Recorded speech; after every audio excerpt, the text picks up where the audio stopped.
आज के भारत में ऑनलाइन बैंकिंग, डिजिटल पेमेंट्स तेजी से बढ़ रही हैं। एनपीसीआई के आंकड़ों के मुताबिक देश में हर रोज लगभग 590 मिलियन यानी 59 करोड़ से भी ज्यादा यूपीआई ट्रांजैक्शंस हो रही हैं और वित्त मंत्रालय के मुताबिक देश में 56 करोड़ से ज्यादा जनधन अकाउंट्स एक्टिव हैं, जिनके जरिए कई सरकारी वेलफेयर स्कीम सीधे सीधे ग्रामीण लोगों तक पहुंच रही है।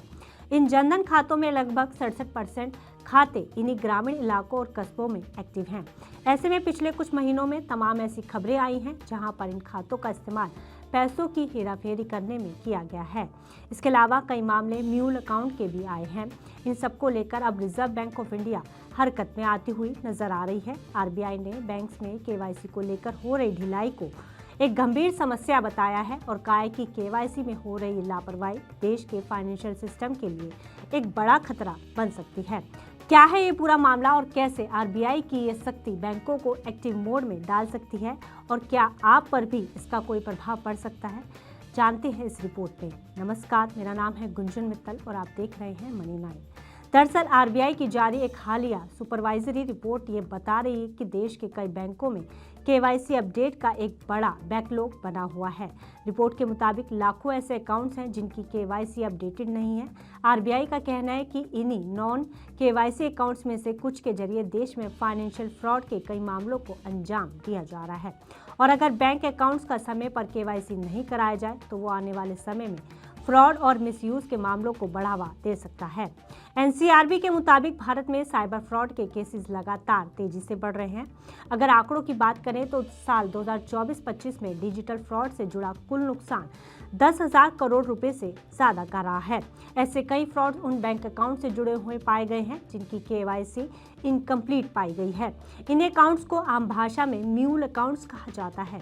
अब अगर हम केवाईसी को करने के तरीकों पर बात करें तो ये भी कई तरीके से किया जा सकता है, जैसे कि इसमें सबसे ज़्यादा यूज़ होने वाला मेथड है फिजिकल केवाईसी, जिसमें कस्टमर बैंक जाकर डॉक्यूमेंट्स जमा करते हैं जिसे बैंक अधिकारी वेरीफाई करते हैं। इसके अलावा बैंकों के पास ई केवाईसी और वीडियो केवाईसी जैसे ऑप्शंस भी मौजूद हैं, जिसमें आधार बेस्ड ई केवाईसी जिसमें ओटीपी या बायोमेट्रिक ऑथेंटिकेशन का उपयोग किया जाता है, जबकि वीडियो केवाईसी में लाइव वीडियो कॉल के जरिए भी पैन और फेस वेरिफिकेशन किया जा सकता है। पर असल हकीकत ये है कि इसके बारे में एक तो लोगों को पता नहीं है और कई बैंकों में ये ऑप्शन अभी मौजूद भी नहीं है। असल में केवाईसी का उद्देश्य बहुत स्पष्ट है। बैंक से एक वेरीफाई करना चाहते हैं कि कस्टमर कौन है, कहाँ रहता है और उसकी आइडेंटिटी जेन्युइन है या नहीं।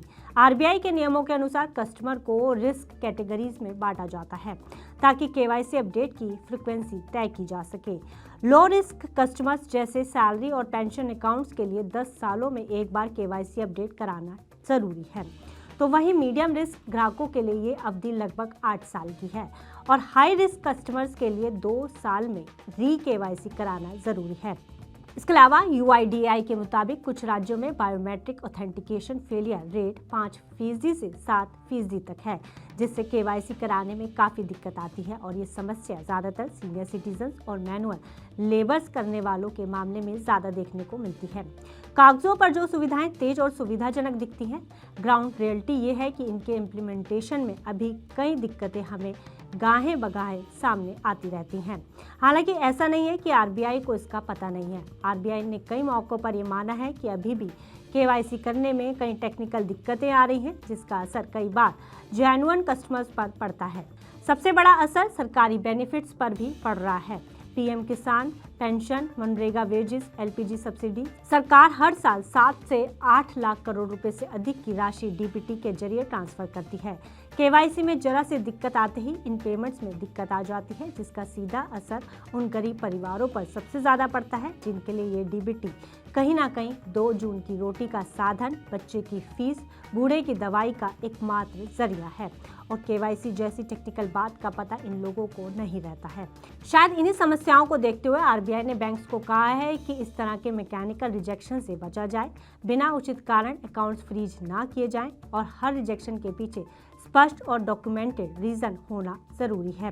साथ ही आरबीआई ने बैंक्स को ये भी सलाह दी है कि वे ग्राम पंचायत लेवल पर केवाईसी कैंप्स आयोजित करें ताकि सीनियर सिटीजन्स और रूरल पॉपुलेशन को ब्रांच टू ब्रांच भटकना ना पड़े और केवाईसी प्रोसेस ज़्यादा इंक्लूसिव बन सके। तो कुल मिलाकर आरबीआई का संदेश बिल्कुल साफ है कि केवाईसी फ्रॉड और म्यूल अकाउंट्स की समस्या बड़ी है और इस पर नकेल कसना बहुत ज़रूरी है। लेकिन बैंकों को ये ज़रूर ध्यान देना पड़ेगा कि केवाईसी के नाम पर किसी जेन्युइन कस्टमर को बैंकिंग सिस्टम से बाहर ना किया जाए। यानी बैंकों को फाइनेंशियल सिक्योरिटी और फाइनेंशियल इंक्लूजन दोनों को एक साथ लेकर चलना ही एकमात्र रास्ता है। तो अगर आपका भी केवाईसी काफ़ी समय से नहीं हुआ है तो आप अपना केवाईसी जल्द से जल्द करा लें, क्योंकि आरबीआई की इस रिपोर्ट के बाद बैंक ऐसे अकाउंट्स जिनकी केवाईसी पेंडिंग है उन पर बड़ा एक्शन ले सकते हैं। बाकी आपका इस मुद्दे पर क्या कुछ सोचना है, हमें अपनी राय कमेंट बॉक्स में लिखकर जरूर बताएगा। साथ ही ऐसी पर्सनल फाइनेंस, गवर्नमेंट पॉलिसीज और बिजनेस से जुड़ी खबरों के लिए आप देखते रहिए मनी नाइन।